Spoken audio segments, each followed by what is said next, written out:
Now, from Wall Street to State Street, the final word on today's numbers and all the day's business news. This is New England Business Day on NECN. Chet? Beth, the job news wasn't all grim today. A company called Organogenesis announced it is expanding in Massachusetts after considering leaving the Commonwealth. The announcement made some Bay State leaders very happy. Mont Fennell's in the newsroom to explain. Mont. Well, Chet, as you know, Governor deVal Patrick has pledged to both attract and grow the existing life sciences businesses in the Commonwealth. Today, he got his first big payoff. It comes from a deal with a company that helps treat the 3 million people who suffer from chronic wounds which do not heal on their own. These workers are producing bioengineered skin made from the cells of the circumcised foreskin of babies. Organogenesis's product takes 20 days to grow.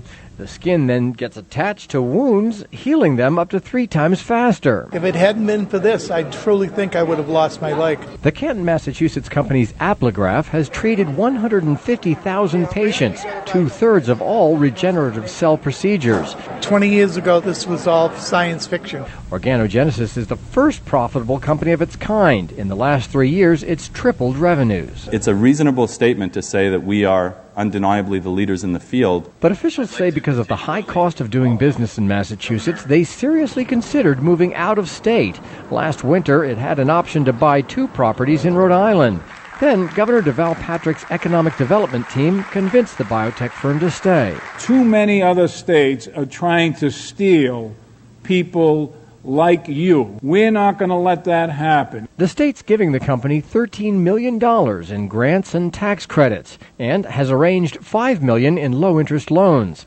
In exchange, Organogenesis will invest $75 million in a new complex for its headquarters, manufacturing, and R&D, with the promise of doubling its workforce to 600 employees. We aren't going to be able to fuel our future on the fumes of the past. That is, that we can't assure we'll be great tomorrow just because we're great today.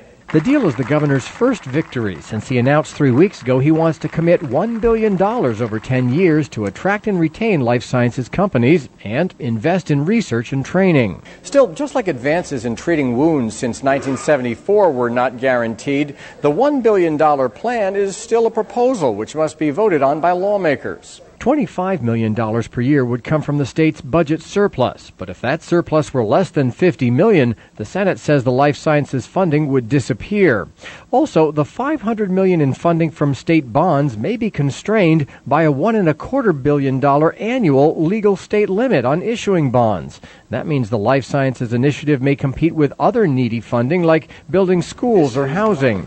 But the House Speaker says a commitment to expanding biotech companies like this one must be a priority. If we don't do them, we won't have the revenues to pay for the things we want to pay for later on. Now, state economic officials say they have some recourse if Organogenesis does not produce the 300 jobs it has promised.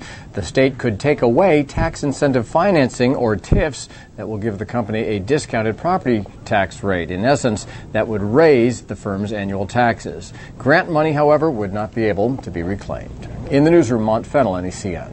All right, thanks, Mont. We'll have more on the biotech in the Bay State later this half hour when we go on the record with the Greater Boston Chamber of Commerce.